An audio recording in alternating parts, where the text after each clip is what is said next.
specifically between a nonprofit and a for-profit, is that there are two types of partnerships. There are charity partnerships and there are marketing partnerships. Charity partnerships is when a business works with you because they really support your mission. And partnering with you is just another way for them to give you money. Marketing partnerships, however, are when a company works with you because there's a bottom line benefit to them. They see you as an opportunity to engage their employees, to get new customers, and to make money, right? The idea here is that it's kind of a continuum, right? So some partnerships lean a little bit more toward the charity side, and other partnerships lean more toward the marketing side. And I'll give you a great example of this.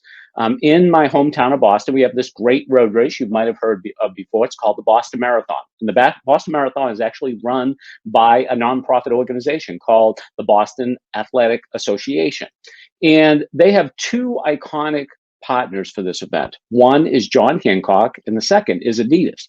Now, John Hancock is actually a longtime sponsor of the event, and they came on board very early on because the event was struggling during the 80s, because we didn't have the big prize money that attracted the elite runners. So while I think John Hancock got a lot of benefits from being involved in the Boston Marathon, it was definitely more on the charity side than the marketing side.